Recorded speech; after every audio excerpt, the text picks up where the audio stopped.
Hello, welcome back to my channel. അപ്പം നമ്മൾ നെല്ലിക്ക അച്ചാറാണ് ഇടാൻ പോകുന്നത്. ഞാൻ ആദ്യമായിട്ടാണ് നെല്ലിക്ക അച്ചാർ ഇടുന്നത്. ഞാൻ അങ്ങനെ അച്ചാർ ഇട്ടിട്ടേ ഇല്ല. അപ്പോൾ ഇതൊരു വീഡിയോ കണ്ടിട്ട് ചെയ്യാം. നെല്ലിക്ക ഉണ്ടായിരുന്നു, അപ്പോൾ വീഡിയോ കണ്ടിട്ട് ചെയ്യാമെന്ന് വിചാരിച്ചു. അപ്പോൾ നമ്മൾ ആദ്യം വെളുത്തുള്ളി, ഇഞ്ചി, പച്ചമുളക് ഇതെല്ലാം ക്ലീൻ ചെയ്തിട്ട് കട്ട് ചെയ്ത് വെച്ചിട്ടുണ്ട്.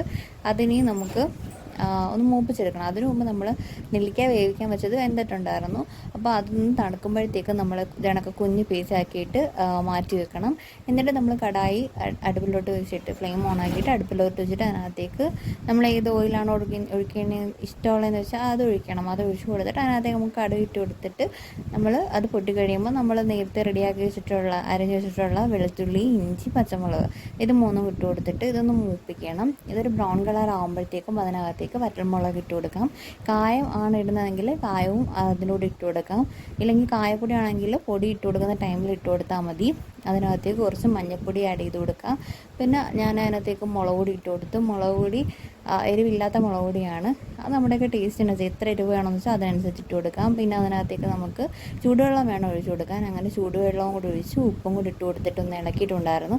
അത് ഒന്ന് ഇളക്കി ഒന്ന് ചൂടായിട്ടൊക്കെ വരുമ്പോഴത്തേക്ക് നമ്മൾ അതിനകത്തേക്ക് നെല്ലിക്ക കട്ട് ചെയ്ത് വെച്ചിരിക്കുന്ന നെല്ലിക്കയും കൂടി ഇട്ട് കൊടുത്ത് നന്നായിട്ടൊന്ന് മിക്സ് ചെയ്ത് ഒന്ന് എണ്ണ തെളിയുമ്പോഴത്തേക്ക് നമുക്കത് ഓഫാക്കി എടുക്കാം. അപ്പോൾ നമ്മുടെ നെല്ലിക്ക അച്ചാർ റെഡി ആയിട്ടുണ്ട്.